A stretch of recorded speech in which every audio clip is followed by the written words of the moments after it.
Hi hello welcome to post 360. నేను మీ మురళి రాపల్లి.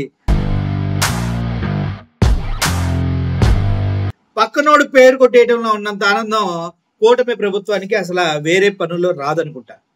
42 సంవత్సరాలుగా తెలుగుదేశం పార్టీని పెద్ద ఎన్టీఆర్ గారి దగ్గర నుంచి పార్టీని లాగేసుకున్నారు.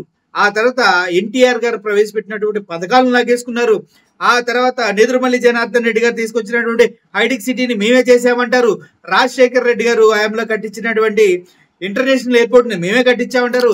ఇలా చెప్పుకుంటూ పోతే అన్ని మేమే చేసాం. అంతెందుకు, నిన్నగాక మొన్న పొట్టి శ్రీరాములు డిస్టిక్ మేమే పేరు పెట్టామని చంద్రబాబు నాయుడు గారు ఘోరాతి ఘోరమైన అబద్ధం ఆడటం జరిగింది.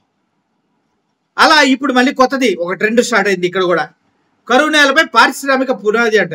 ఏంటి కరువు నేలపైన పారిశ్రామిక పునాది? ఎవరు వేస్తున్నారు, ఎవరు తీసుకొచ్చారని చెప్పరు, ఎవరు వేస్తున్నారు మాత్రమే చెప్తారు. అయితే పశ్చిమ ప్రకాశం జిల్లా సిపిపల్లి మండలం దివాకరపల్లిలో రిలయన్స్ ఇండస్ట్రీస్ సిబిజీ ప్లాంట్ కు భూమి పూజ చేయనున్నారు. ఈ సిబిజీ ప్లాంట్ ఎప్పుడు వచ్చింది, ఎవరు తీసుకొచ్చారు, హయాంలో శాంక్షన్ అయింది ఒకసారి చెప్పండి. జగన్మోహన్ రెడ్డి గారి హయాంలో. మర్చిపోవచ్చేమో, మేము మర్చిపోము, ఎందుకంటే ఇది చాలా ప్రతిష్టాత్మకమైన ప్రాజెక్టు. ఆ రోజు జగన్మోహన్ రెడ్డి గారి ముందే రిలయన్స్ అధినేత అంబానీ గారు చెప్పడం జరిగింది కాబట్టి. ఓకే, దానికి సంబంధించిన ప్రూఫ్ కూడా మీకు చూపిస్తా, ఒకసారి చూడండి. ఇదేంటి? Jagan Garu, Andhra Pradesh has grown phenomenally under your visionary and youthful leadership. Be it economic growth or ease of doing business, the state today ranks among the best in India. విన్నారు కదా, ఎవరి హయాంలో వచ్చింది project? Jaganmohan Reddy గారి హయాంలో వచ్చిన project.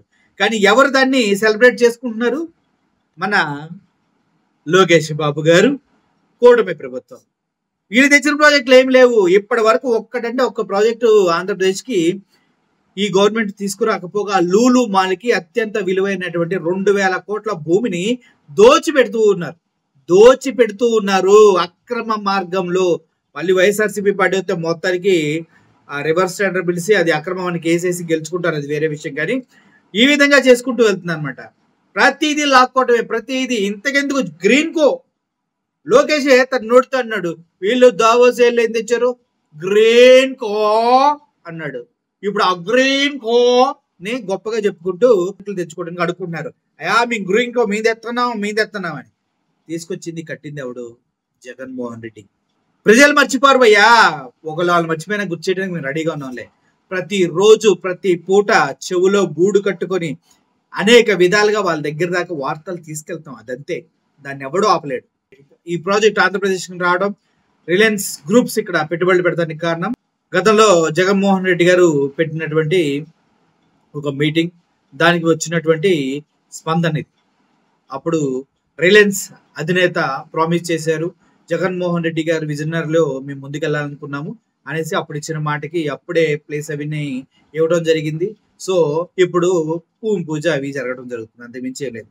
So complete credit goes to Jaganmohan Reddy గారు. Thank you for watching this video. Murali signing up. Thank you so much.